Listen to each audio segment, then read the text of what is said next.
Hey everyone, what's going on? So I'm here with you with some Modern today, and the deck I am showcasing is Golgari Midrange or Black-Green Midrange in Modern. So Jund and Abzan had been the most popular green-black base strategies until recently, and now we're seeing a trend moving towards straight two-color versions of the black-green decks in Modern. Part of that has to do with Assassin's Trophy being a new addition to the format, a 2-mana removal spell that requires multiple colors of mana, both your colors, that is. And then you also get to play Field of Ruins. Field of Ruin being an excellent land in this format that is good against Urzatron decks. It's good against manlands, so it provides a lot of flexibility for the deck. And this is a list that was in the top 8 of a recent Modern Challenge Online. The mana base is pretty much what you would think of. There's actually 4 copies of Treetop Village as a pretty flexible land. It's part of the reason why you want to be playing only 2 colors. You can play a bunch of Treetop Villages. And I've really had very few issues with the mana base, other than sometimes having a come into play tap land is a bit annoying, but that's what you get by playing 4 manlands in your deck. So a bunch of discard as you would expect. Fatal Push, one of the best removal spells in the format. The spell bombs are flex spots, but right now there's a lot of popular graveyard decks, so I like them. Then we've got some Decays, some trophies. It's not clear, even some pulses. I like a mix of this type of stuff because it's not clear like which one is straight up better than the other. Sometimes you want one, sometimes you want the other one, so I like the split. Dark Confidant, the main form of card advantage for this deck. The deck mostly is trading 1 for 1, but like if you're able to go discard spell into Dark Confidant, traditionally that's a great start. And some Planeswalkers and Tireless trackers, that's kind of the top end here, the payoff cards, and you don't have to go too far up the mana curve. As far as sideboard, some more cards for the graveyard matchups. So you have some ways to fight off Dredge with Grafdigger's Cage, with Surgical Extraction. Surgical is particularly good alongside discard spells against combo decks.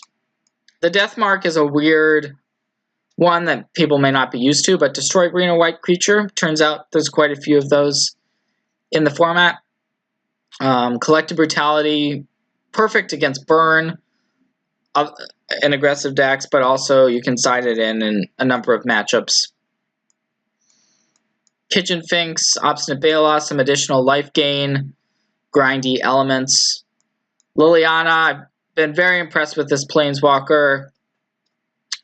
There's many times where you want to have just the full 6 Planeswalkers in the deck. Fulminator Mage is your best card against Tron and the various big mana decks, slower control decks. You want this. And then Damnation as a nice sweeper. So the deck is good. It is currently the best performing mid-range deck in the format. I recommend it, and I'm looking forward to showing it off for you all. So let's go. Let's get to the games. Okay, we are going to get to lead things off, and I think we can keep this hand. Yes, the Treetop Villages are 2 different Treetop arts. Sorry about that, but gonna play one of them, and then we can play Goyf into Liliana, which is pretty strong. Although it looks like our opponent is on Elves, perhaps. Turn 1 Elvish Mystic.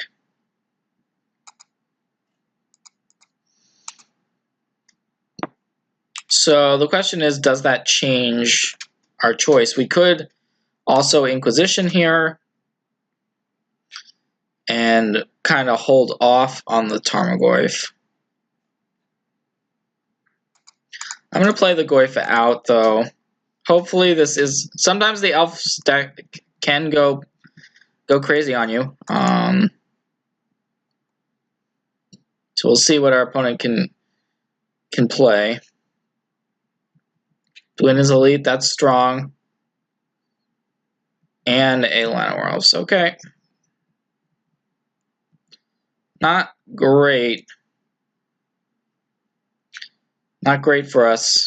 Our opponent's able to get has a bunch of creatures on the battlefield. I guess I'll cast the Inquisition now. Okay, we get a Shaman of the pack. Beast Whisperer is the other card our opponent's playing. Okay, that's new. I think I'll just pass to leave the Goyf as a blocker. So you know about Forest, Cavern of Souls, and Beast Whisperer. We can Maelstrom Pulse away that Beast Whisperer. So this game isn't... It's close, right? It's going to come down to top decks. We have this Liliana the Veil. Unclear, though, if we're going to be able to really leverage it.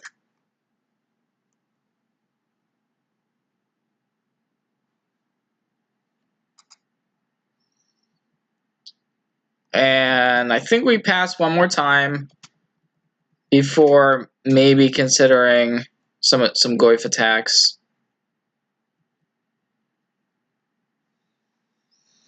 The treetop villages could become pretty relevant. Okay, Growing Rights of Itlamok. Interesting. Don't see this card very often.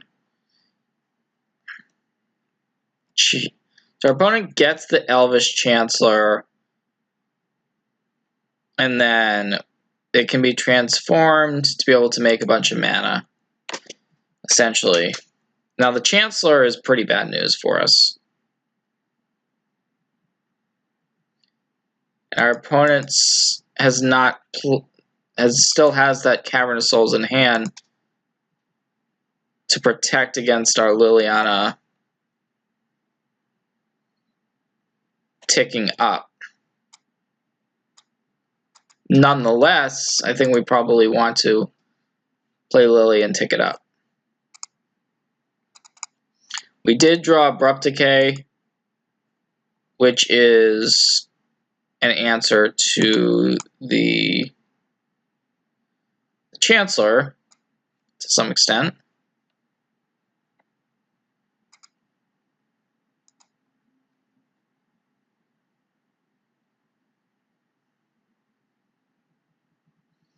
Although our opponent can just kind of make a big attack and get rid of our Liliana.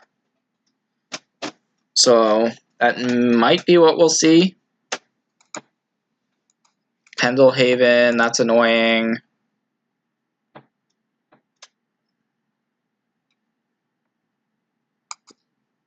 So our opponent's going to play out this Elvish Chancellor.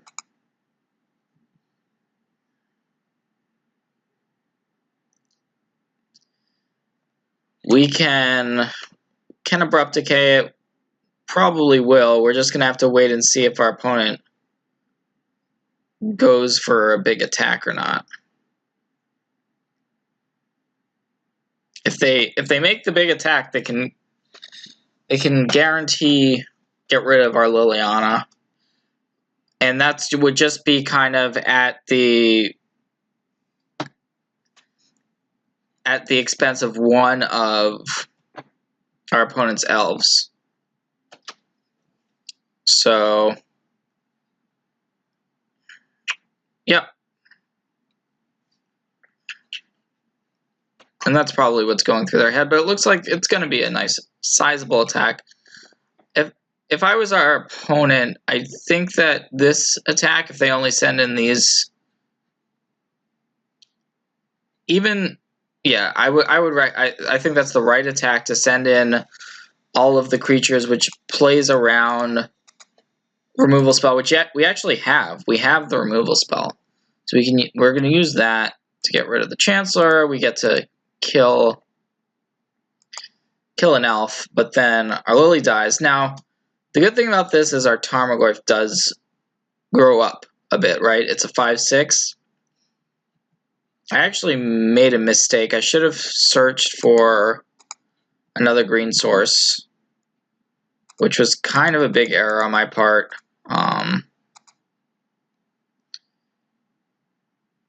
So we would we would still need another land though to be able to activate the second treetop. So as long as we don't draw like swamp would be the max punishment for that. But anyways, we get in for 8. Our opponent can't actually untap the Nettle Sentinel without a spell, so this is kind of a big turn to see whether our opponent finds something.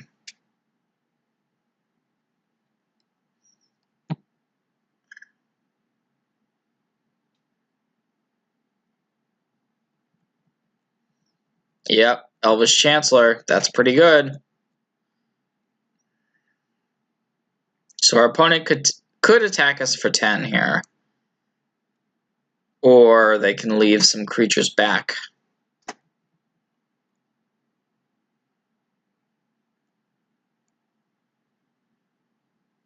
Okay, well, if they're attacking us for 10, which they are, they're saying we want to race.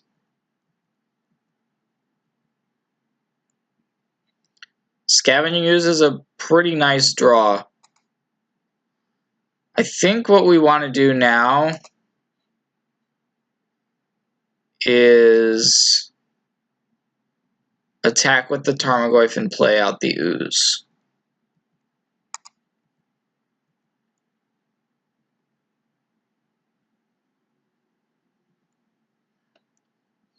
And that way we can gain 2 life with it.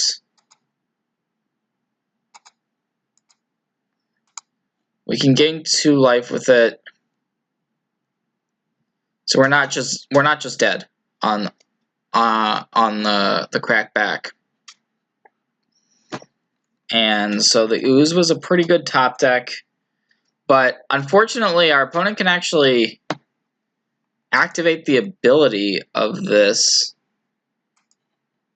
Elvish Chancellor, and that was something I wasn't fully thinking about. But with this land flipped, that activated ability is a very big problem. And actually, now our opponent might have lethal, because they drew a spell as well to untap the Nettle Sentinel. Not sure there was much we could do about this turn of events, though, by the way. So, yep, that's the activation. We can only gain 2, so we lose. The Elvish Chancellor late game is really strong. If you're not able to immediately get rid of it, it poses some big problems. Luckily, we have some decent options after sideboard. We have Deathmark, destroy a green or white creatures. All of our opponent's creatures are green, so we will definitely want that. Damnation is great. Liliana, the Last Hope, also a really strong card in this matchup. Collective Brutality is okay. Normally, the Elves decks have cards like Collected Company. Similarly, Grafdigger's Cage is okay. So both of these are options, certainly. As far as what we want to take out, Liliana of the Veil is definitely worse than Liliana of the Last Hope in the matchup.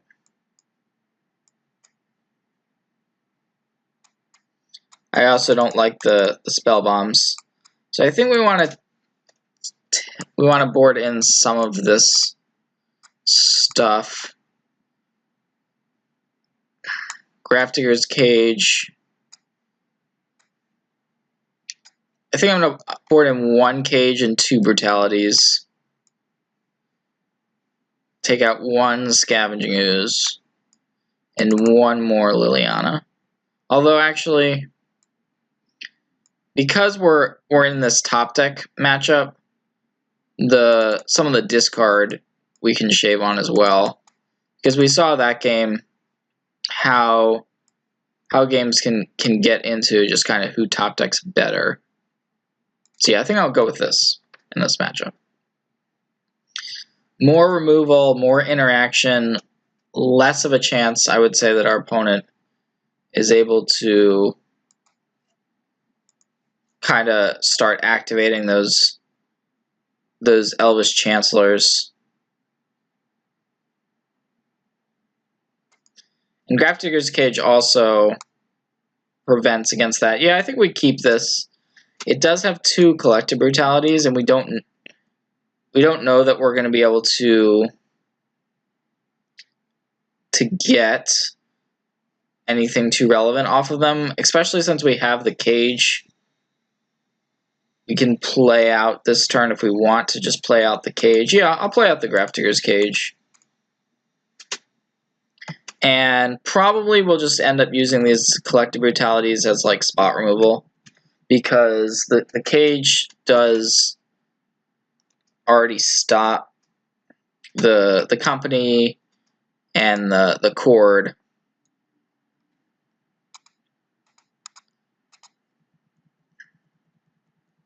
Of calling. What we don't want is to draw a bunch of lands, because then we're just going to flood out. But right now, get rid of the Mystic. We're hoping for a payoff card like a Liliana, like a Tireless Tracker, like a Dark Confidant.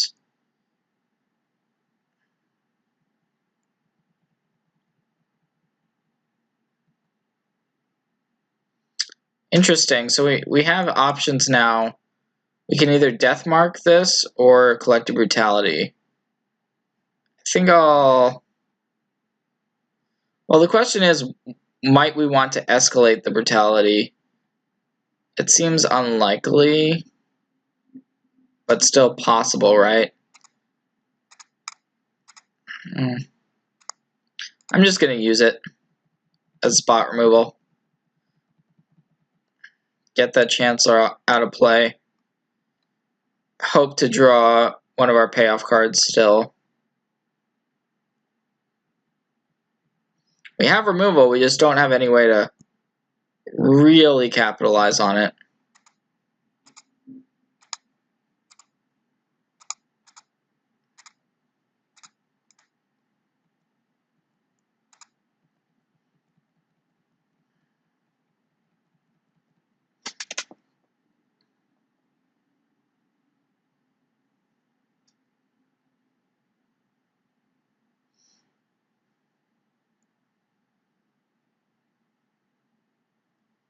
Okay, yeah, so now our opponent's kind of forced into just playing out a Shaman of the Pack, which is, I mean, it makes us lose a life, but it means we were able to contain our opponent's early start there, but now, unfortunately, we're just kind of in a spot where we haven't drawn any of our creatures or planeswalkers.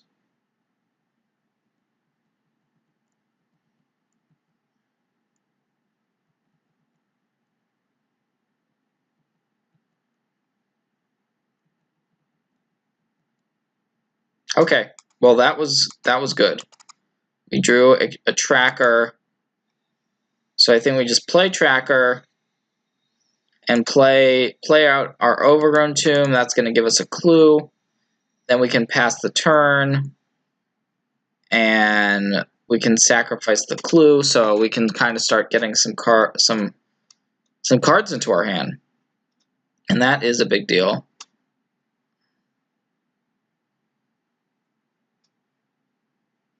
Wonder if our opponent has something here. Our opponent could have, you know, kept in some sort of spot removal spell or something like that. Hopefully our opponent's hand is full of cards that they want to use to search their library, and the cage is preventing that. Okay, but it is going to be a response. With that Assassin's Trophy. That's unfortunate.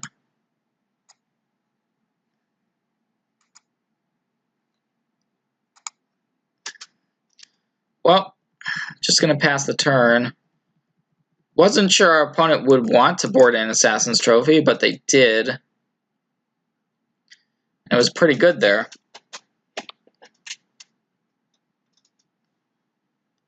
And now there's a lead the Stampede. So this is making me wish we had used that collective brutality for multiple modes. Scavengers and Llanowar Elves there. What our opponent got.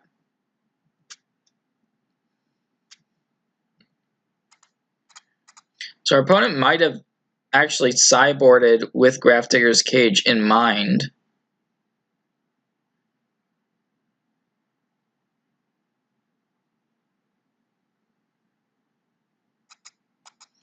I'm going to save the Fatal Push for the Scavengers. We do have cards like Damnation still. So we have some ways to get out of this spot.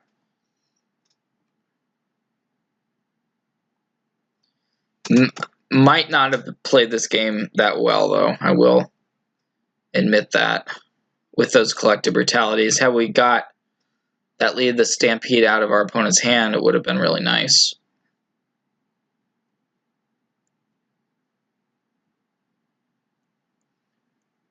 So we could Fatal Push right here. I think I'll just take the draw step first before using the Fatal Push.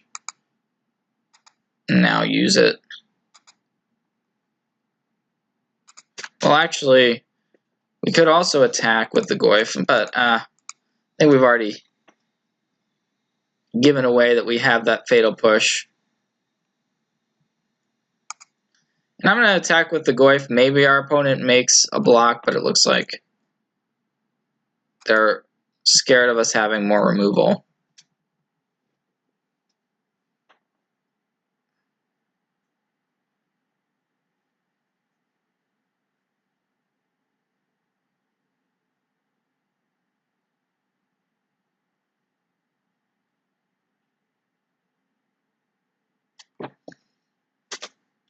Alright, the Archdruid means that these elves get pretty big.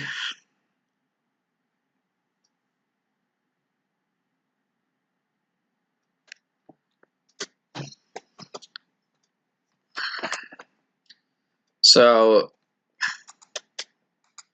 our opponent knows that we have these two treetop villages. So I guess that's going to mean they're going to hold back. And wow, we actually found Damnation off the top of our library. So the question now is, do we want to cast it or try to get even more value off of it? Now, one play that we might be worried about is a card like Azuri. If our opponent played that and then activated it, for instance. Although technically, I think we could survive through that.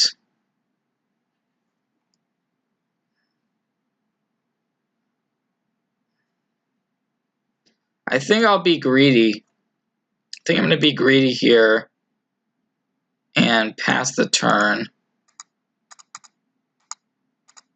See what our opponent does.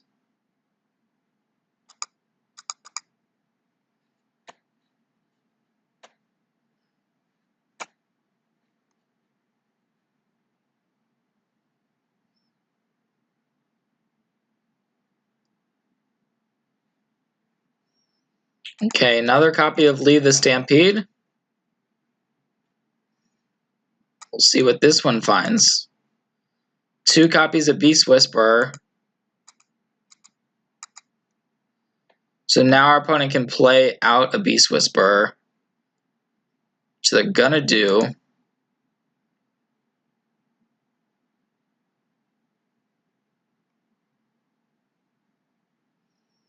Could this be a shaman? Yep, it is. But this is kind of setting up our damnation.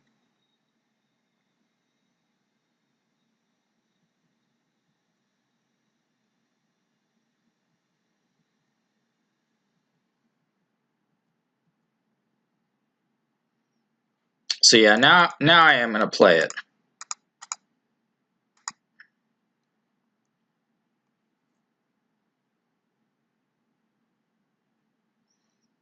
Our opponent does have that second Beast Whisper in hand, though, to be able to reload with. The reason why I've been keeping the Overgrown Tomb in hand, by the way, is in case we draw a Tireless Tracker. But it is kind of awkward because we might want to have it on the battlefield.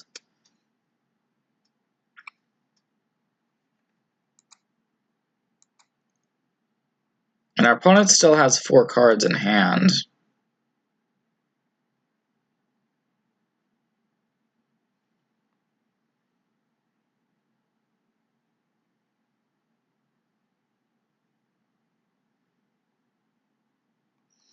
Well, these treetop villages could potentially win us the game.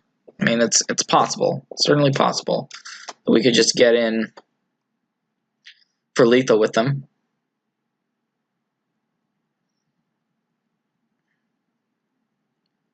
So our opponent's going to try to... Oh, we actually drew a tracker. So I'm going to play out that Tireless Tracker.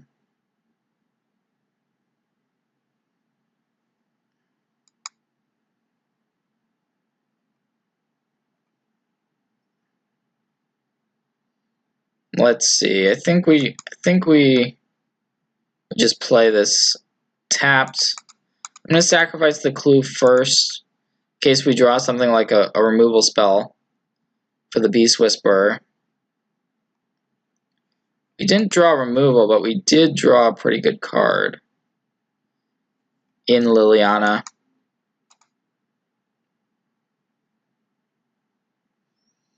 So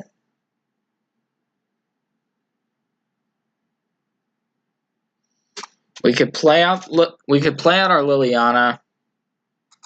I think we do that.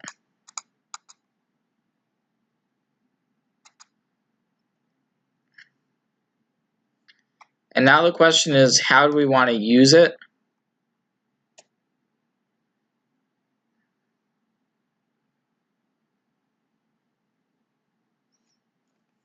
If we tick it down, we could get back our Tarmogoyf.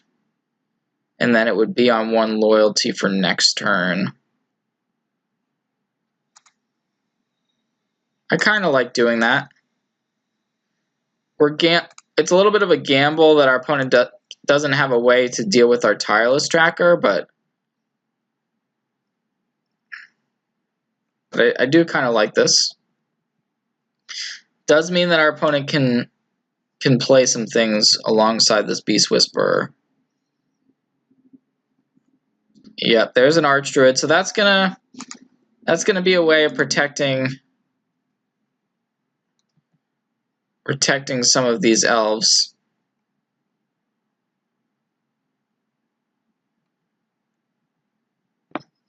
We'll see if our opponent makes the attack with the Beast Whisperer, but no. Not going to.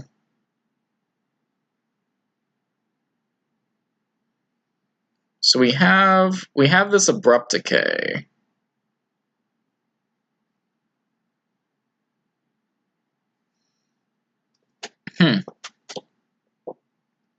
So we can Abrupt Decay one of our opponent's creatures.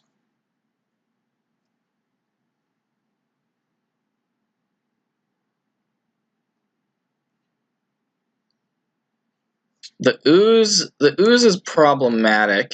I think we care more about the ooze than the Archdruid here.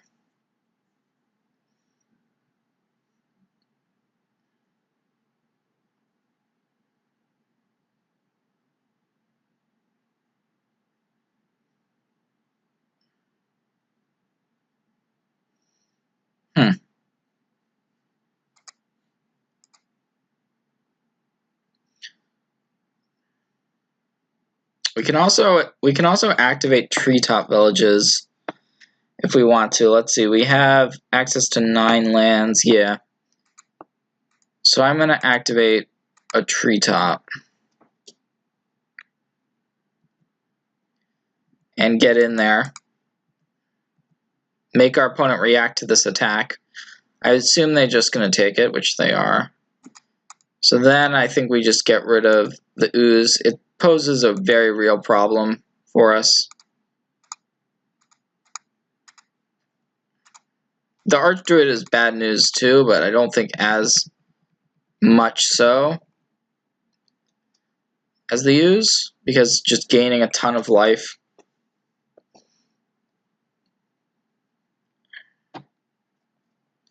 I don't know, it's close. It's close there between the ooze and the Archdruid. Our opponent is able to kind of have a crazy turn here.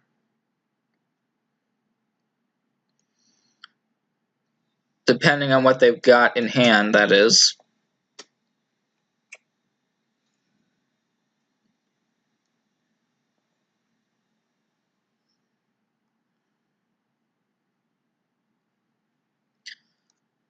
We've amassed a decent sized board. Maybe this will be like a shaman of the pack. So our opponent has the mana at their disposal with the Heritage Druid and the Elvish Archdruid. They have enough mana to do what they want to do. What exactly that is unclear.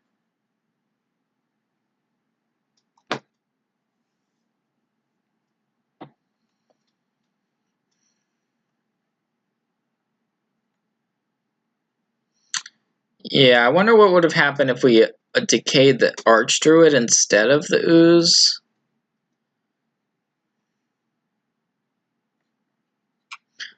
I don't know. I mean, they have enough mana here to kind of make some things happen with this lead the Stampede. I think our play was still right because the ooze could become, well, now this is bad. Elvish Mystic, Azuri, and Beast Whisperer. So our opponent can play out the Mystic, draw a card, then make 5 more mana with the Archdruid. This is going to be interesting. Our opponent might still just kind of try to go off-ish and then just kind of fizzle. If they use the... I'm not sure if our opponent's played a land, but one of the ways they could cheese us out is definitely just playing another Shaman of the Pack and winning that way. Now, part of the benefit here is that we have a pretty good idea of how our opponent's sideboarded. So we know that our opponent probably doesn't have Court of Calling in their deck. Probably has Collected Companies, even though, like, we've had the Cage. Okay, so they're going to keep the black mana available in case, to try to get the... If they have a Shaman of the Pack, they can just kill us potentially with that, unfortunately. But I think that most likely our opponent fizzles here. Yeah, here's an Azuri. So now our opponent would...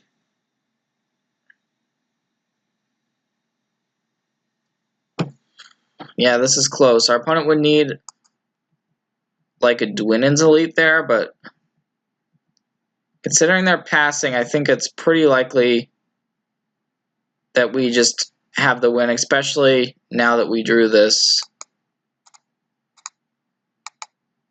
Assassin's Trophy. But I don't think our opponent can really have anything.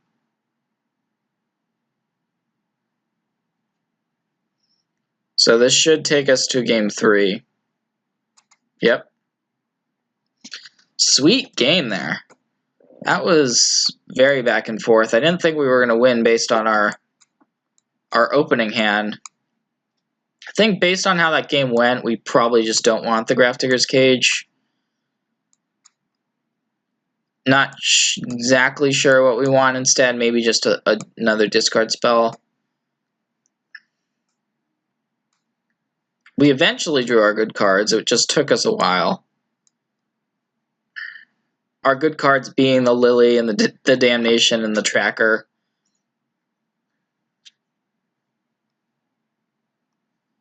Another card we could maybe cut one of is the Ooze.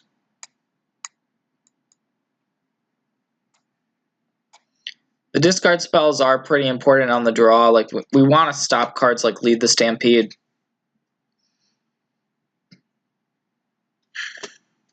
Alright, we'll try this.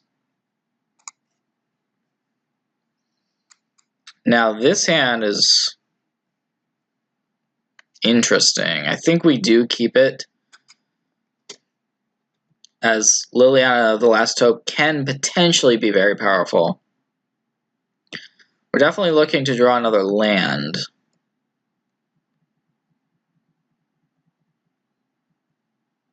Okay, well, there's another land. I think we'll just play out Inquisition, take away this Dwynen's Elite, and leave our opponent with 2 lands, 2 Shaman of the Pax. Seems like a pretty decent spot to be in. Especially if our opponent doesn't have a play here.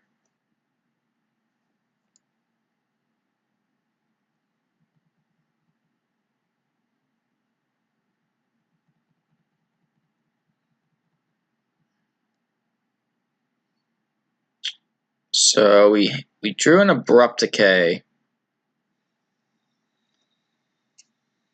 Alright. Well, I'm fine with holding up mana and just going for the Abrupt Decay on a Shaman. That seems fine. We might not be able to play the Lily, but if we draw an untapped land and can play it, then that's just awesome.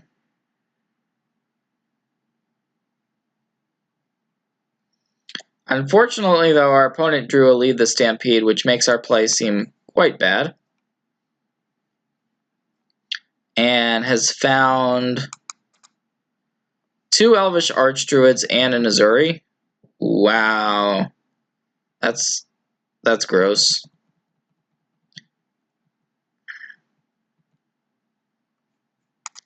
So now we're in the awkward spot of once again trying to kill off one of these 3 mana cards. It's not the worst spot, but it is awkward that we weren't able to play the Lily that turn.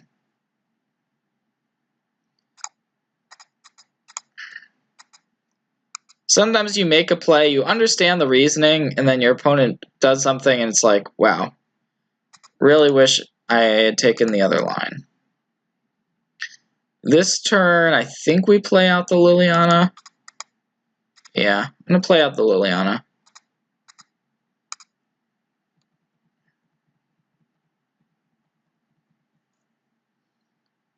So we know about 2 Shamans, an Archdruid, and an Azuri.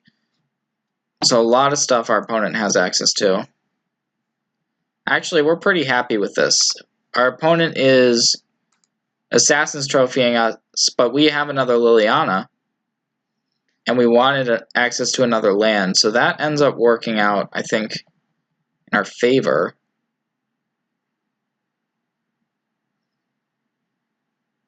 Couple different options this turn.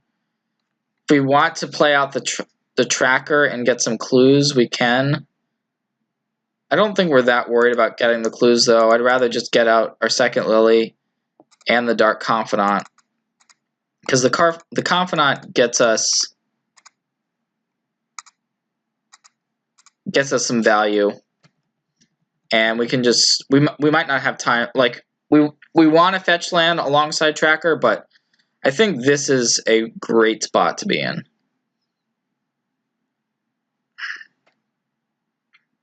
Dynamite spot If our opponent's only casting one spell a turn and we have removal for whatever that spell is, which seems to be the situation,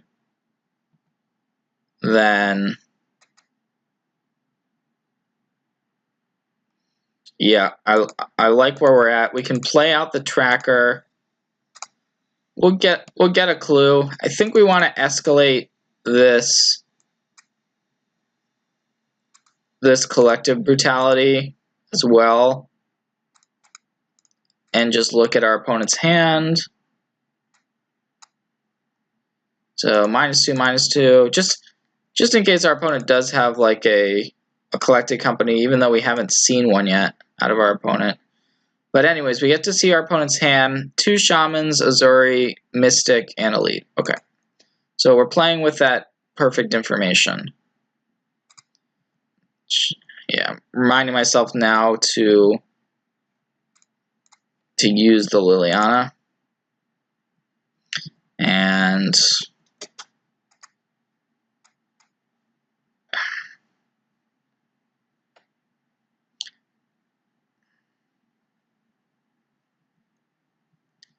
another Archdruid, okay. Fatal Push, that's a good draw. We can start sacrificing clues.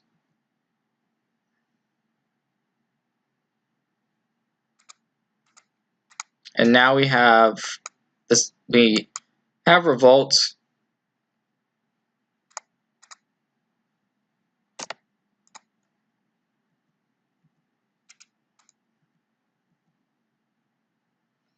And it's just a matter of kind of closing out the game from this stage, and our opponent sees it, and that's going to be. So our opponent has led off with a mulligan, and I believe we are going to have to do the same without any colored sources there, colored mana. This is better. Not great, of course, but I do think we keep. Dark Confidant is a card we want, not knowing the matchup. Now, if our opponent's playing Burn, we're wishing maybe we hadn't kept that Dark Confidant on top of our library. That sucks. Yeah, sometimes you scry and not knowing the matchup. Dark Confidant being one of the weakest cards against Burn. So on the draw, with no answer immediately to the Goblin Guide, we're in a rough spot. Oh, it's not actually Burn. It's, well, some sort of aggressive deck, possibly Zoo style deck.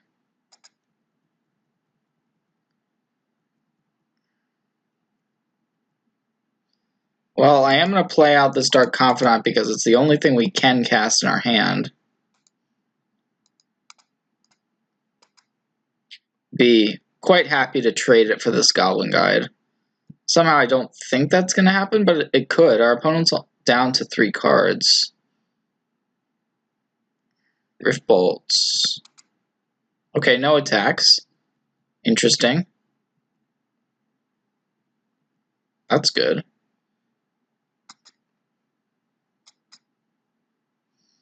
I'm going to get the Blooming Marsh out there onto the battlefield, and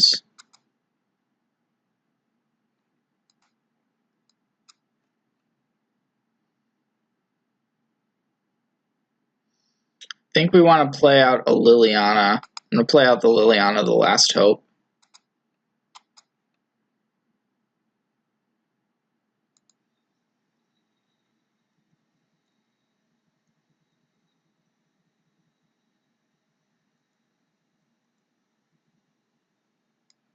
So we'll see where our opponent goes with the Rift Bolt.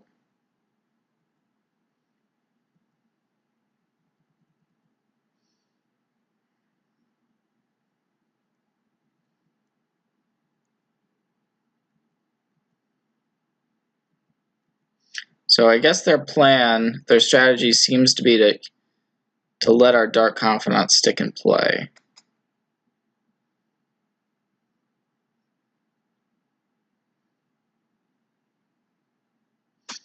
We drew into a Tarmogoyf. Few different options for this turn. We could play out our Liliana of the Veil. I kind of like that. And to try to force our opponent to discard some of these cards that they're hoarding.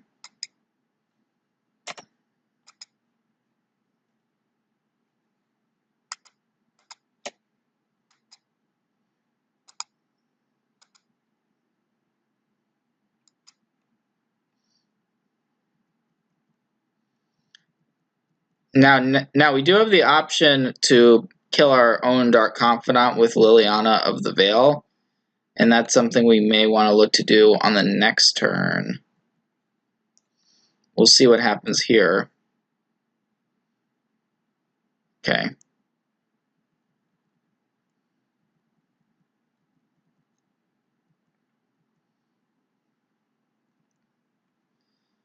Alright, so we're down to a pretty low life total. I'm going to tick up our Liliana again. That's going to get rid of our opponent's last card, which was a lightning bolt. So now I like getting this Eidolon off the battlefield. That's going to bring us down to 5. But then we can plus our Liliana of the Veil on our own Dark Confidant. So now we're at 5. But we're not. Our opponent's now out of cards. So we've actually kind of maneuvered ourselves into a decent spot. Except for that Rift Bolt. Yep, we were in a spot where our opponent top decked a burn spell. They could kill us, and it looks like they did. And we had a Dark Confidant on top, which we would have died to anyways, so. Darn, sometimes that happens though against burn. You just have to fade one or two top decks, and that was the situation we were in. But after board, we have some really good cards to bring in. Collective Brutality, Kitchen Finks is so some great life gain options, and Obstinate Bailoff. So that's a number of life gain spells. We definitely want to take out some of these Dark Confidants. And by some, I mean just taking out all of them. Don't like having any of them in for this matchup. Liliana of the Veil is okay. Fulminator is interesting. Sorry, Liliana of the Last Hope. Liliana of the Veil is actively good, I should say. Maelstrom Pulse can be a bit slow, but it is removal. Thoughtseize hurts. Spellbomb is also not very good, but it is a way to draw cards.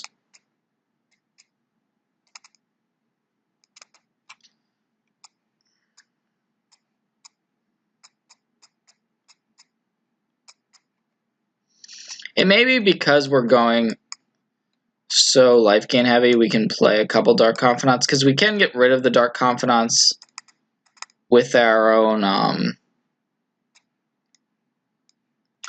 Liliana of the Veils, which we saw come up, and the Dark Confidant does draw us some cards, which is nice. So yeah, we're gonna go with this. Being on the play, I think this is fine.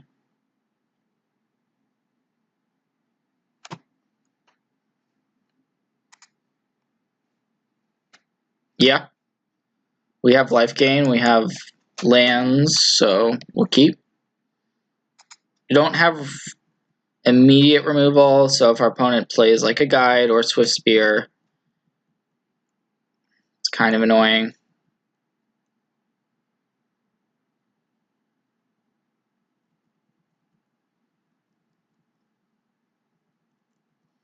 Land. Yes, there it is. Sometimes you have to call for it. Would not mind a Collective Brutality. Guess that might just be too much to ask for.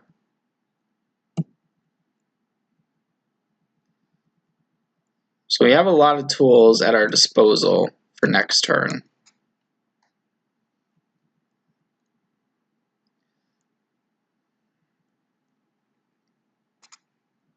I think we just accept the trade. Could be a Tarka's Command, by the way. That is a card that our opponent might have. Yep. Well, we're still saving ourselves some damage, and we can play out this Liliana of the Veil.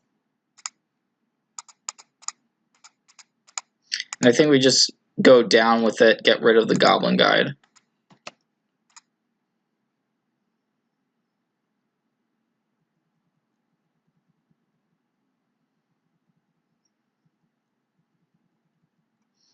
Yeah, Tarka's Command is a card you don't necessarily see in the more traditional burn decks.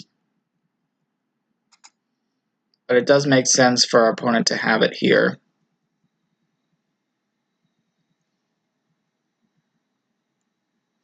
I think we want to continue to get these creatures off the board, and then we can play a card like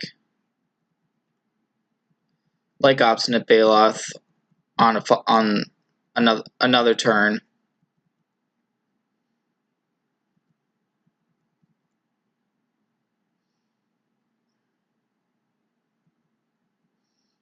That's great news. Our opponent's just passing. Although they could have another Tarka's Command. So if they had another Tarka's Command, that would mean that they would be able to stop something like a life gain trigger.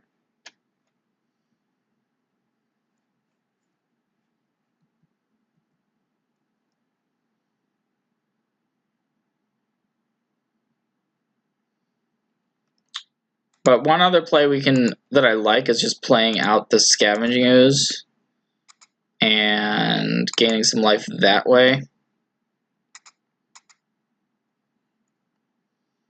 I don't think we need the Swamp. Definitely a few options to discard, but I'm going to discard the Swamp.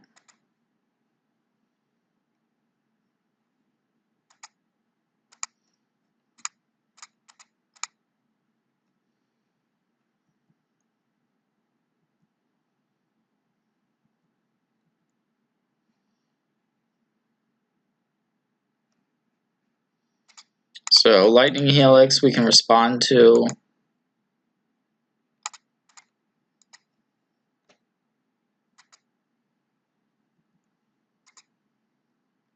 And yeah, it's pretty hard for our opponent to win a race like this.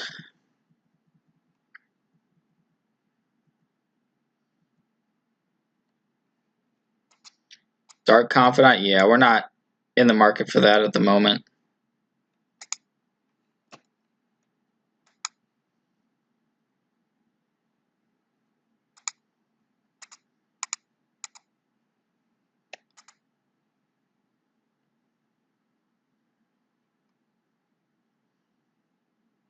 Okay, our opponent does have that Atarka's Command.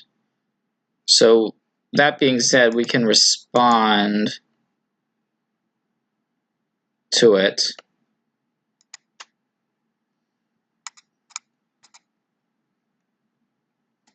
And I'm just making a huge Scavenging Ooze. We haven't had to commit these other creatures to play.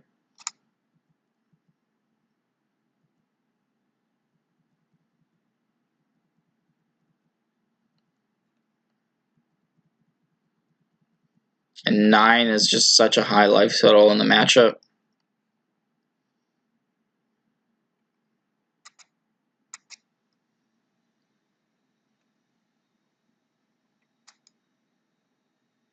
I think we just get rid of one of these creatures, actually. I'll discard the Kitchen Finks.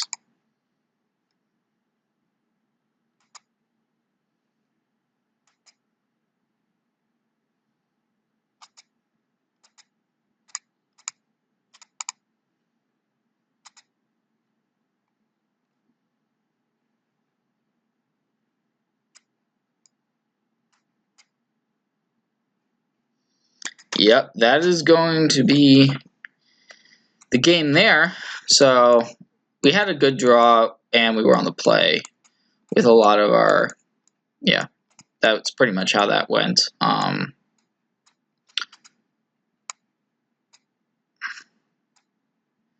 think Thoughtseize is, I mean, it's definitely dicey, but I think we do want them on the draw.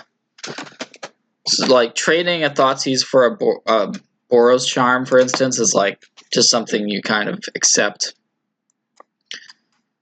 Maelstrom Pulse is pretty slow. I think we just cut those.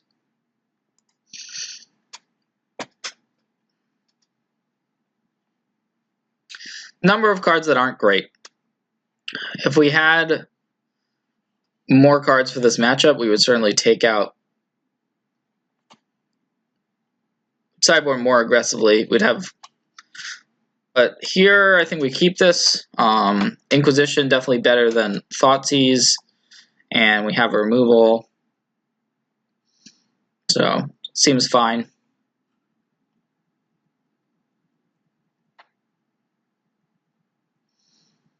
The burn deck pretty much always wants to be starting off with a creature, and we haven't drawn our fatal pushes, so we don't have that one mana removal that we like. Our opponent's hand is good. 2 lands, and then the rest gas.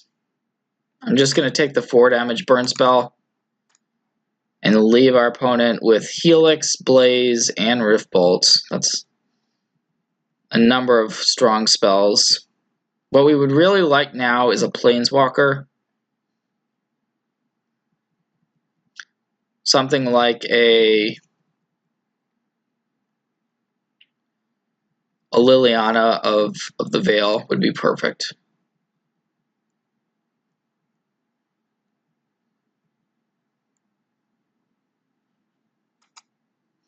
So the problem with Scavenging Ooze is that our opponent has that Searing Blaze in hand.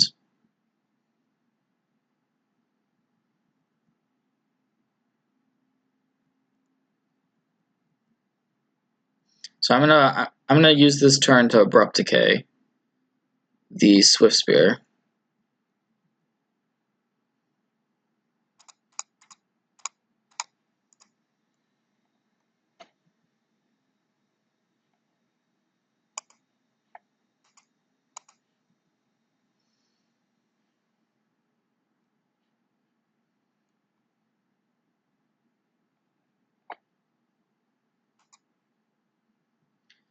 That was a pretty good turn for our opponent. So now they're just left with the Searing Blaze.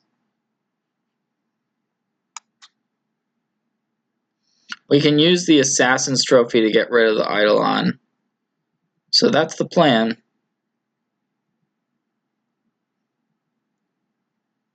And then we can potentially grow this Scavenging Ooze to be a 4/4, which could be our main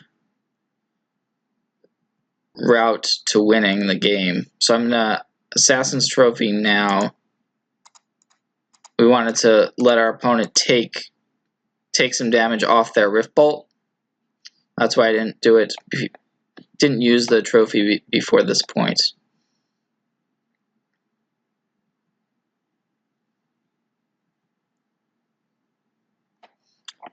All right, well that's a pretty interesting draw.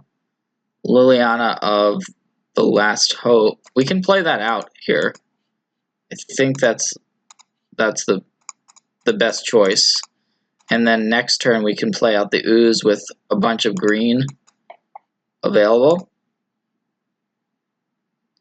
So I think we're in a pretty good spot. With only that one Searing Blaze to worry about.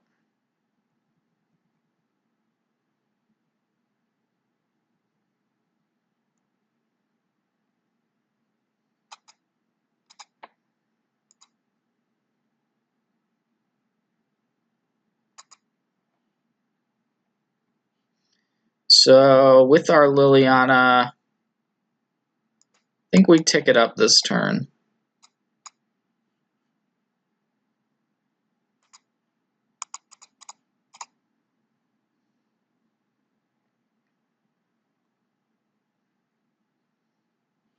And so with 2 creatures available to eat, our opponent can't just deal with the Scavenging Ooze with only the Searing Blaze that they have.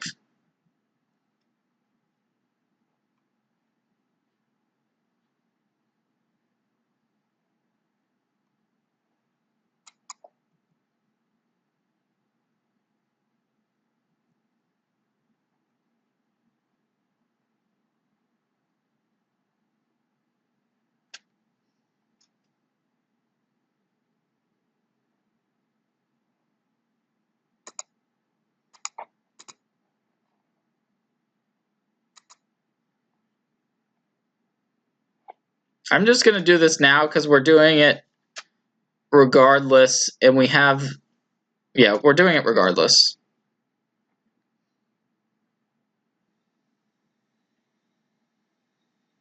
Oh, but our opponent has the Satarka's command. Interesting.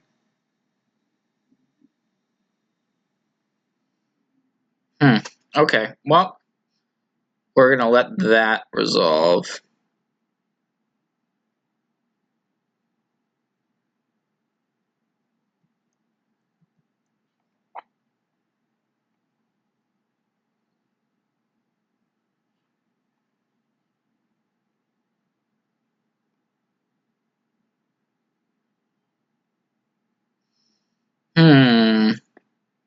So we can make our ooze into a 4/4. This ended up not working out that well. Ugh. Yikes. Out of Target's command was annoying.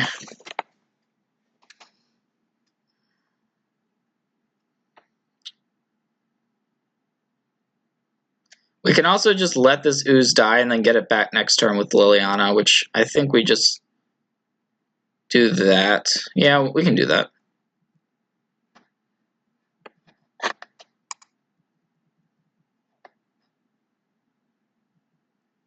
Alright, well, Goblin Guide is good.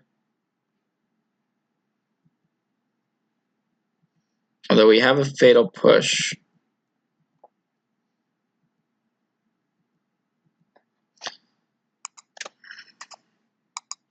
Alright, well, I'm going to minus the Liliana now. Get back our Scavenging Ooze.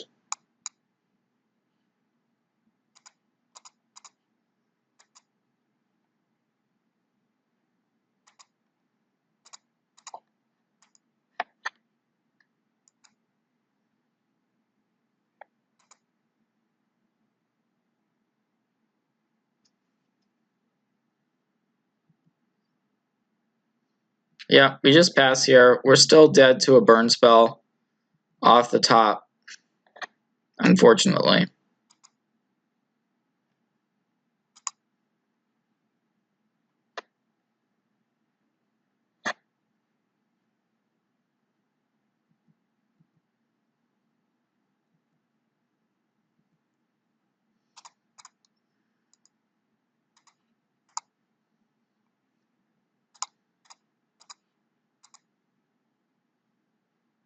Alright, we're at 3. We'd like to be able to get to 4 here, so I'm going to minus the Liliana. Ooh, that's perfect. We found an Obstinate Baloth. Woo! That's great draw. So we can cast it. That is huge. And that should just put the game out of reach. That's going to do it. Okay, well, yes, we are going to be on the play for this one. And a lot of 2-mana creatures in this hand. I do think we want to accept our fate with this one and keep... If some of our early creatures die, that's certainly fine because we have follow-ups. And Dark Confidant is the one that I normally like playing on turn 2, though it is somewhat matchup dependent there.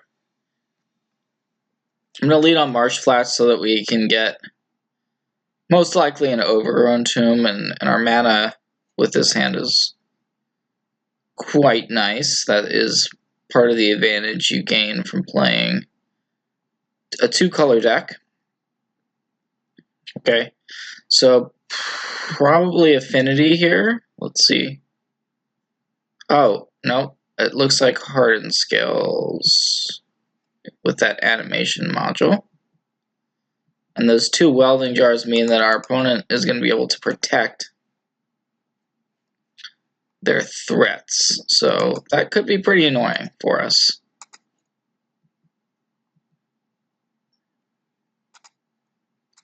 So I'm going to play out one of these Bobs, as they call them, Dark Confidant. Try to get some card advantage going. Hopefully our opponent doesn't do anything too crazy, because we don't have much interaction. That's the unfortunate part about the hand. Hangerback is good. Good for our opponent, that is, not for us. Okay. Well, we're able to get some card advantage there. If we attack with the Dark Confidant, we can make our opponent use a Welding Jar. Not sure how great that actually is, though.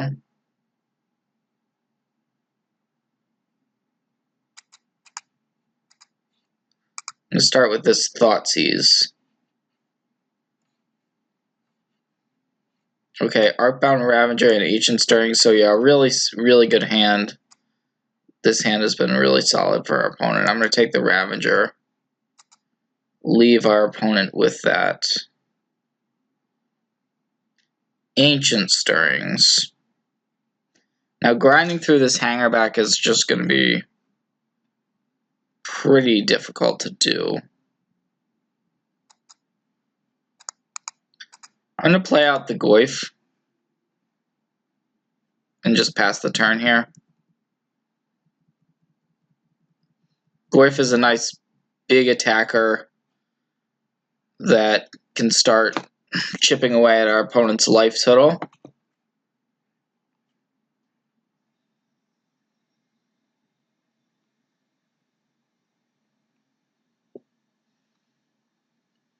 But we are in a bit of trouble. Our opponent can activate the Hangerback to put a counter on itself, and then the animation module would trigger from that.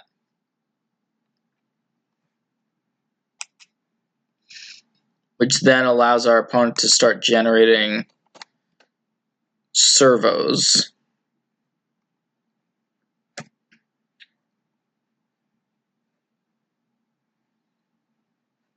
Okay, Steel Overseer is the pickup there. And our opponent's just going to get it into play.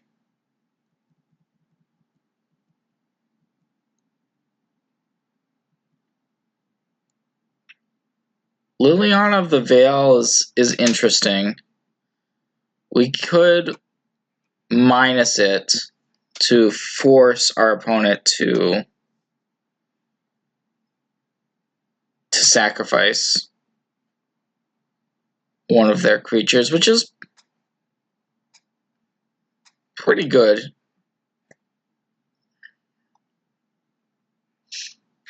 We're probably going to attack with the Tarmogoyf no matter what here. If we attack with the Dark Confidant, once again, we have that option trying to trade off with the Welding Jar. I think that's actually an okay trade. I think we just attack with both.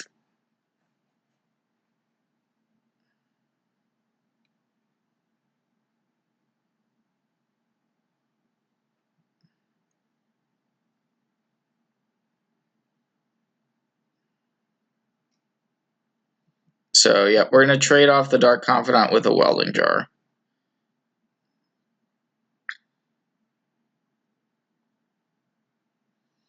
now we can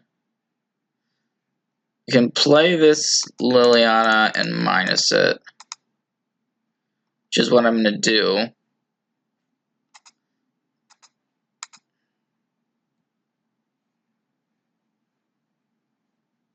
I wonder, yeah, our opponent's keeping the Steel Overseer around, which makes sense.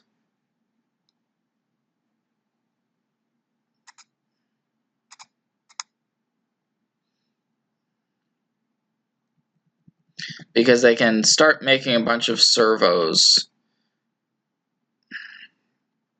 Our opponent can start making a bunch of servos with the Overseer plus the animation module is a pretty nice combination there. And Walking Ballista as well. So, yep, here come the servos.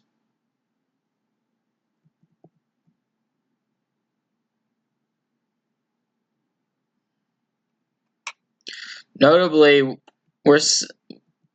Walking Ballista is another reason why we wanted to trade off that Dark Confidant for whatever that's worth at this point.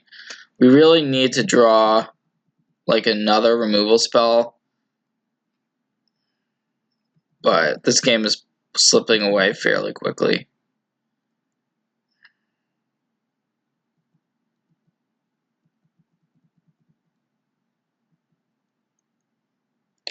We did find a removal spell.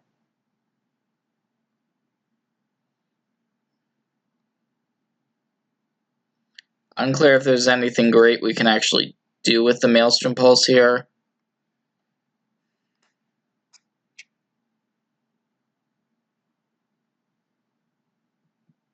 I guess I'm going to attack with this Tarmogoyf.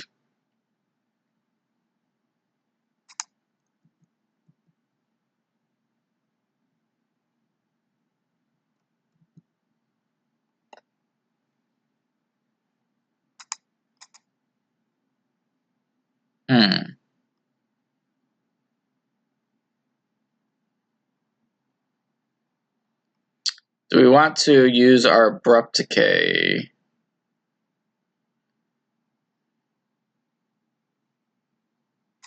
I'm just going to play out the Scavenging Ooze.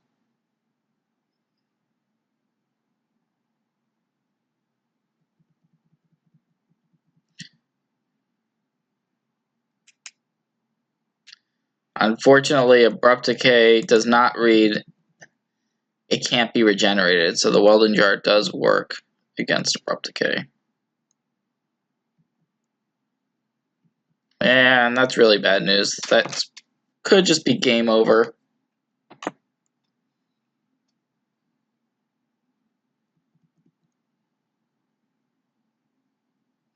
As our opponent now has a Ravager with a bunch of artifacts at their disposal.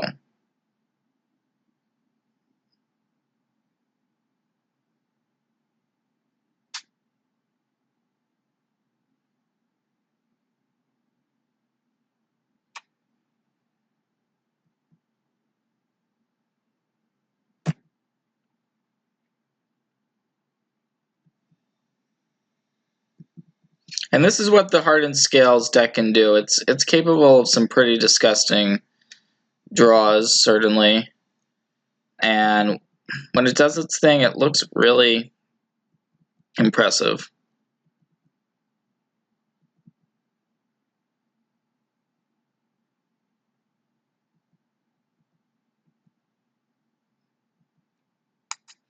We can try to Abrupt Decay something, but our opponent can respond to this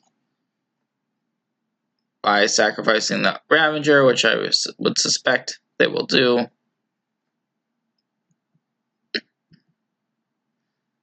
Yeah, they're going to put the counters from the Ravager onto the Ballista. Yep, I'm just going to concede this.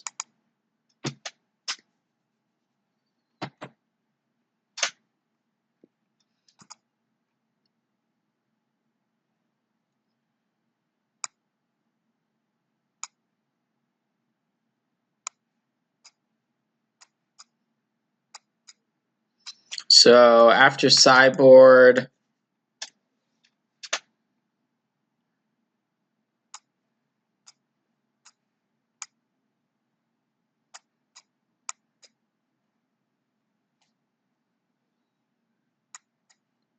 I like Damnation certainly, Liliana, The Last Hope. The Spell Bomb is not great in this matchup.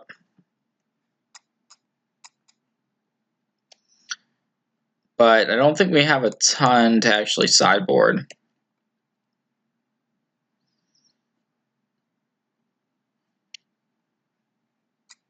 Obstinate Baloth, that's okay. But I think we just, like, the Lilianas aren't great, but I think we just keep them in.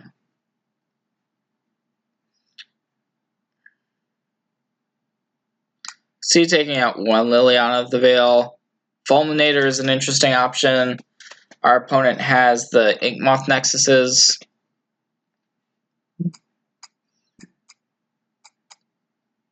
So that would be a reason for wanting it.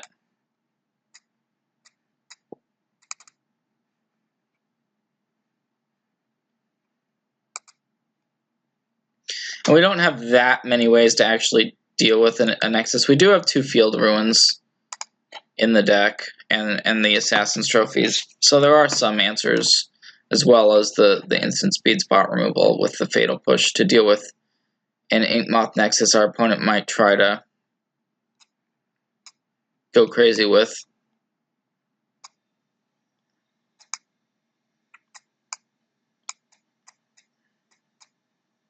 But yeah, unfortunate game there. Unfortunate game. Hopefully we can bounce back. This hand seems pretty decent. I think we for sure keep. We can start with a turn 1 discard spell, which is pretty important. I think I'll just get a basic here.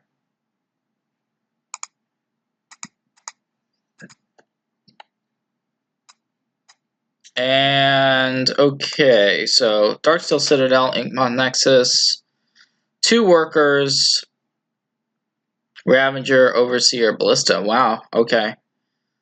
Tough hand. Pretty good hand there.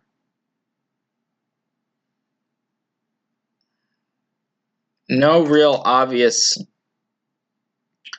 card to take away with this Thoughtseize either, I don't think.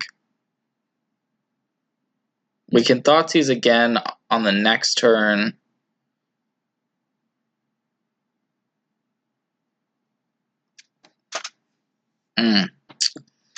Yeah, tough choice. I think I'll just take the Ravager. It's a card that works well with the workers that our opponent has in hand.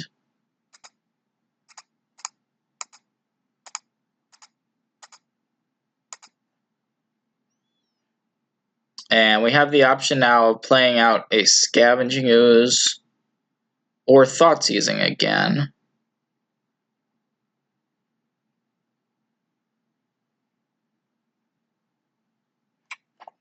So we know our opponent's hand is quite good.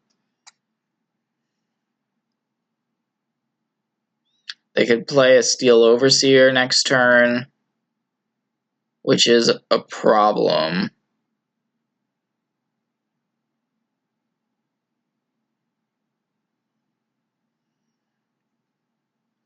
But I'm not sure we're winning a game where we Thoughtseize away the Overseer, and then our opponent can just continue to extend onto their board. So it's, yeah, not a good situation at all. And they get an Overgrown Tomb.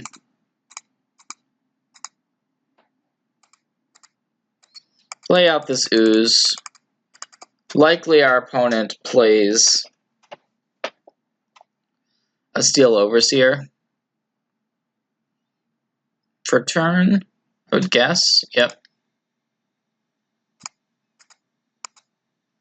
So he can actually play the Liliana and minus it which has some real value. There's also this Inquisition we just picked up. And now I'm pretty interested in using these discard spells, actually.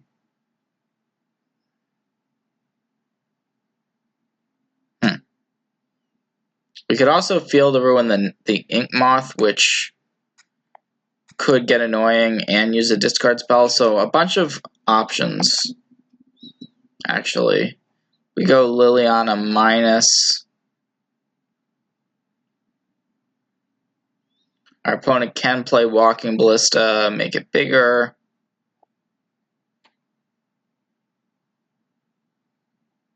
I think we want to get this Nexus off the board. It does give our opponent green mana, so that might be a problem, but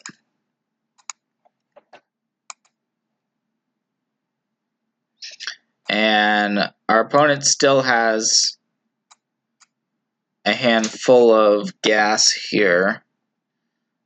Ravager, Worker, Hangerback, Ballista. Yeah, that's bad for us. I'm going to take the Hangerback Walker.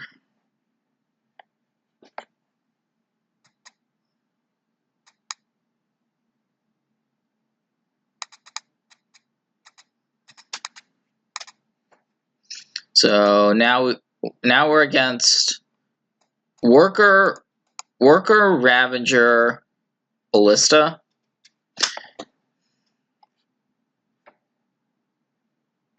So if our opponent draws a land, they can play Worker and something else, which would be pretty rough.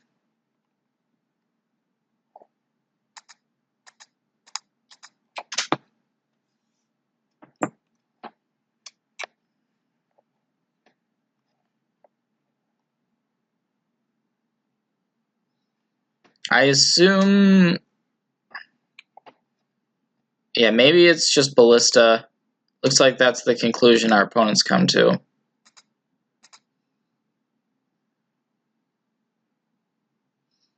I think I'll block this, trade away the Ooze for the Worker. Our opponent will get to modular onto this Ballista. But now we can get rid of one of these with a Lily. If we were to draw, say, Fatal Push, that would be quite nice. Unfortunately, we're not that good. But I do think we have to play out the Liliana still.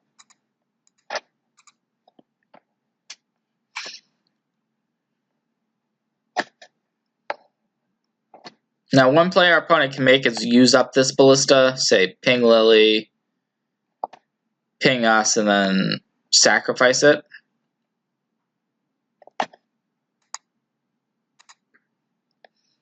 Looks like that's going to be the line our opponent takes.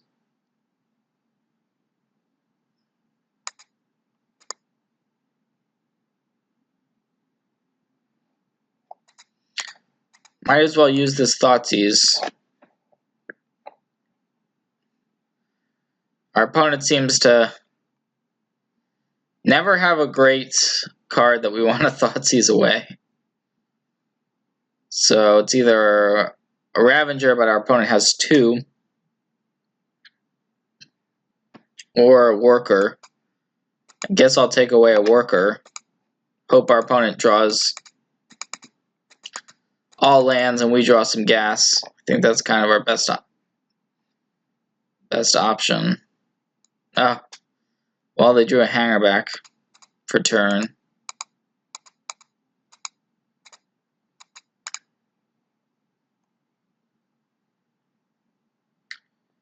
Scavenging Ooze. Well, I'll get it into play, but not optimistic that it's gonna do enough for us at this point.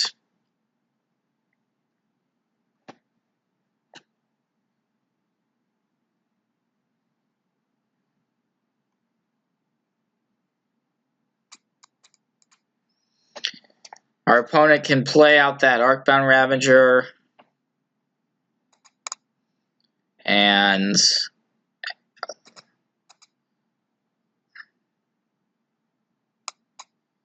yeah, we're just gonna take this.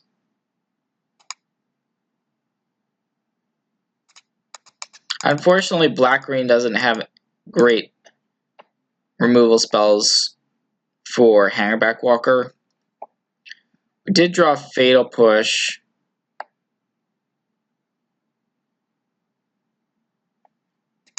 I guess I'll Fatal Push the Steel Overseer.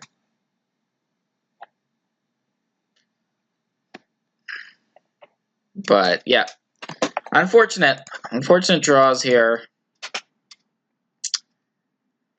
And now the Ravager is bigger.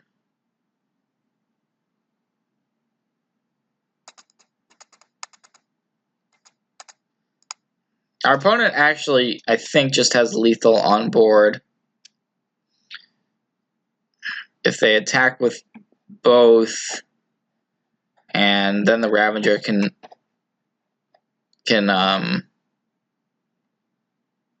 modular onto the Hangerback if we block the Ravager. And that may be what our opponent's considering at this moment. If we were to, we could exile a couple of creatures potentially with the Ooze, which would put us up to 9. But there's an animation module. And it looks like our opponent is going to make this attack.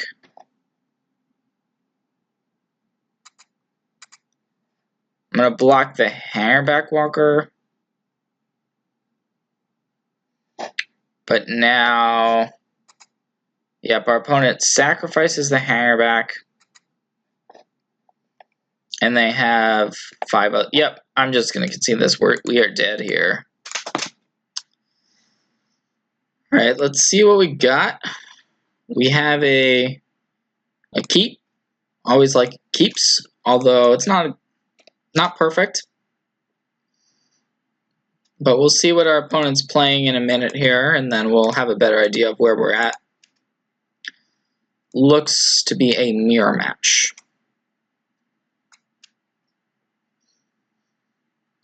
So I think we leave our opponent with the Scavenging Ooze, and then it's between the Tracker and the Maelstrom Pulse. The Pulse answers our Liliana the Veil, which is probably our best card in this hand. Our most important card in the hand. So I'm going to take the Maelstrom Pulse. Hope that Tireless Tracker doesn't get too out of hand.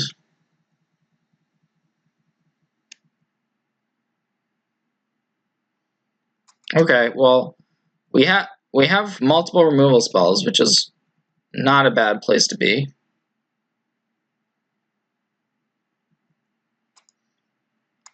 So we have the option with our Liliana of, we could actually just kind of use the Liliana and take it down. But I think we would rather Fatal Push the Ooze and just Liliana tick up, hoping that our opponent doesn't have, I mean, we're under the assumption that our opponent doesn't have removal for the Liliana.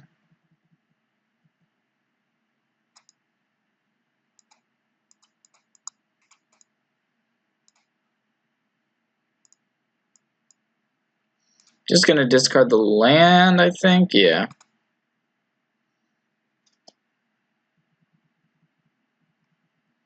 So, attrition, a war of attrition in many ways. Okay.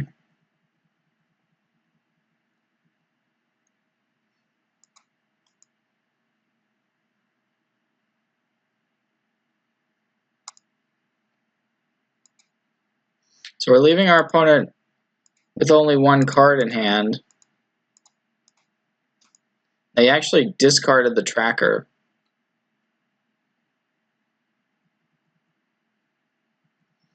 So yeah, this Liliana has just been huge.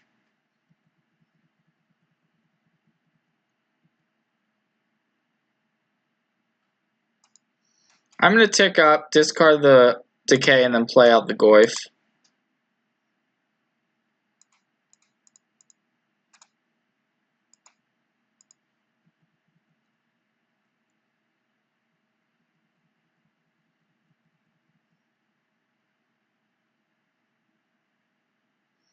Now, a Liliana ultimate isn't just game over here. In fact, I don't think I'm going to ultimate it just yet.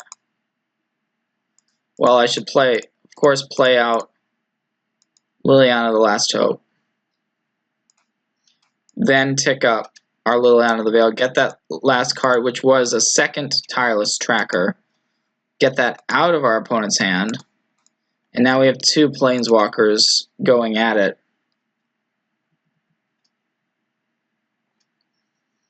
And this is just... should just be game over, assuming there's no Surd top deck. Now I think I will... well, I guess we don't even have to minus the Liliana the Veil yet. Although it makes sense to get rid of two lands. Kind of. I'm gonna minus the Last Hope. Get back a Goyf.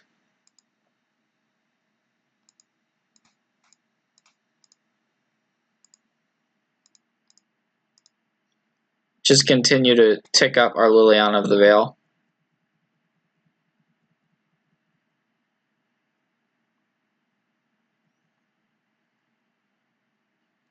And yep, our opponent's just going to concede, which makes sense considering the board.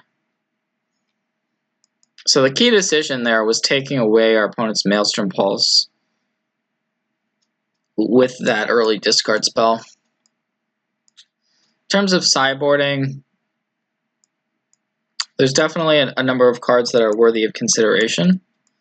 I like Obstinate Baloth because it is nice against the Lilianas. If you uptick a Liliana of the Veil, the Baloth can come right in and do some great work.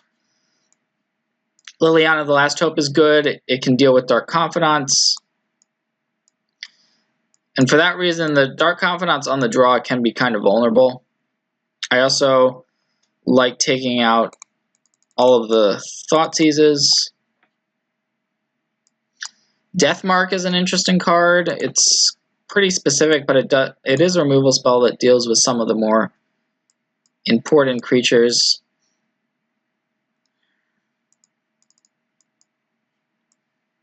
Kitchen Finks is actually pretty decent as well. Fulminator is a card that some people bring in for this matchup. So there's a lot to consider. I personally like doing this, so I'm gonna submit this. Keeping in some of the discard. There's not really too many 4-mana cards that you're worried about, so I prefer the Inquisitions to the Thoughtseizes. Spellbomb is also weird. It's nothing amazing, but yeah, I think we keep this.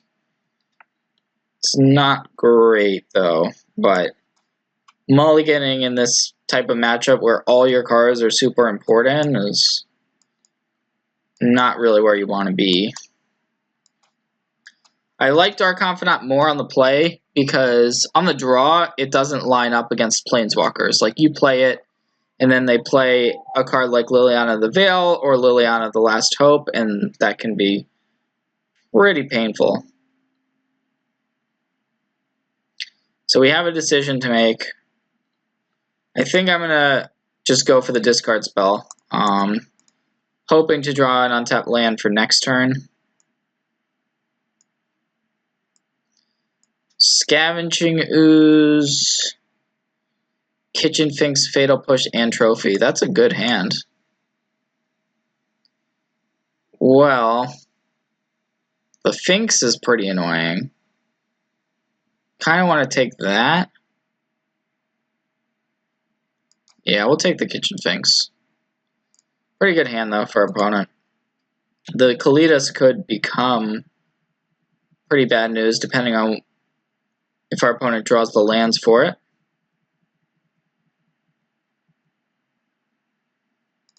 Yeah, the very awkward Treetop Village turn. So luckily our opponent can't play Kitchen Finks here, because that would just be backbreaking. We're still in some trouble, though. Our opponent could have exiled their Finks, though, to deal us some additional damage.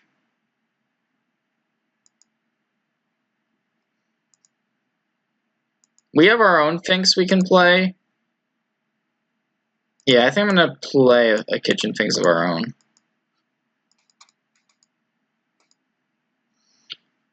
That can be dealt with in some weird ways because of the scavenging ooze.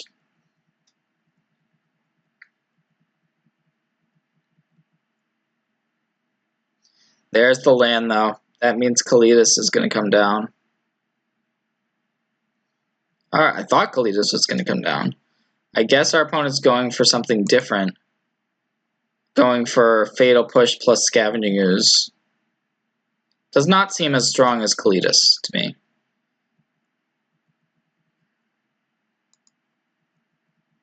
Although, to be fair, our opponent doesn't know that we're sitting here without any removal in hand for that Kalitas. So, I think we play out Liliana and get rid of the Scavenging Ooze.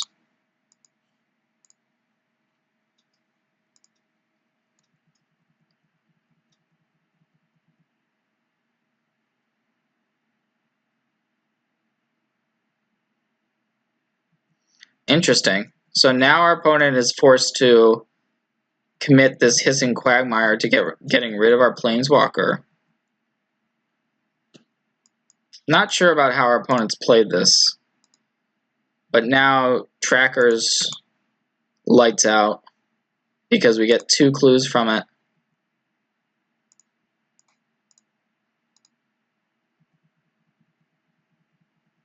So we know about Assassin's Trophy and Kalitas still.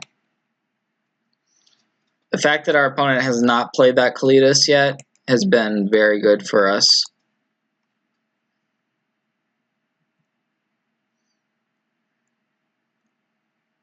Oh, okay. There it is. That's bad. Kalitas plus Fatal Push. But we drew an answer to the Kalitas, so that's nice.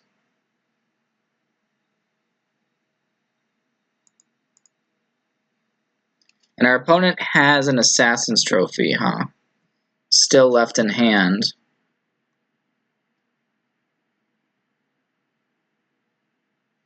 I kind of want to sacrifice a clue to see if we can draw a land. It's a little bit greedy.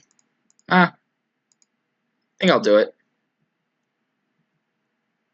Didn't draw a land. Alright, well.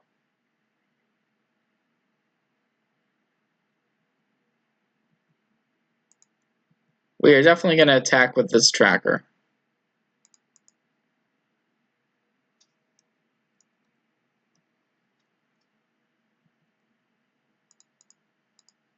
And get rid of that Kalitas.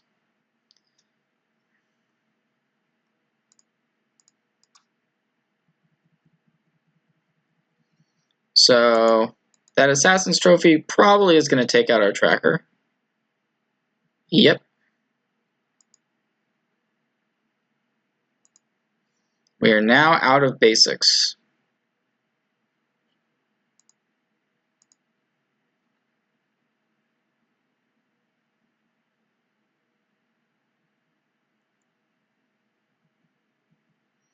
I think we probably just want to cycle the Spell Bomb.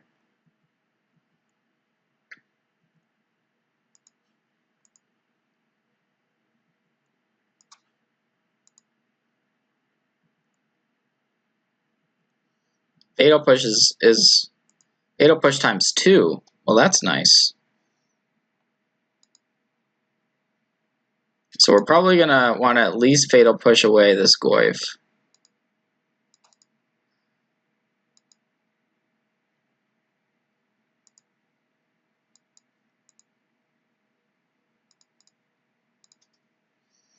Our opponent has this Hissing Quagmire, which is a little bit annoying. So we'll see if they fire that up. We can also just Fatal Push away the Quagmire and block the Tarmogoyf. That seems okay too. I think I'll try that. It does mean we get blown out by a couple things, like if our opponent top decked a Liliana, but Liliana the Last Hope, that is, but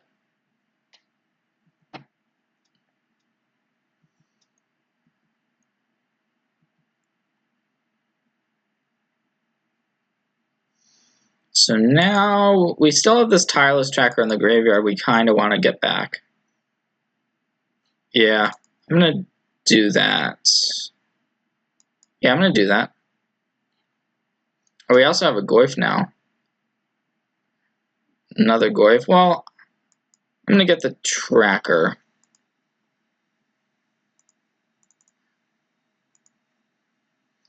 I think just passing this turn is fine. We have multiple removal spells in hand.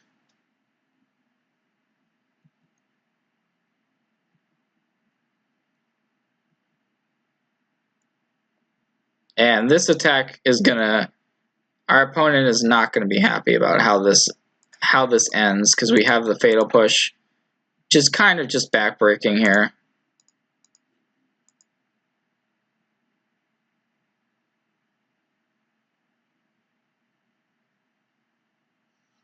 Sack the clue to grow the tracker, and that should just be game. Yep, our opponent's gonna concede.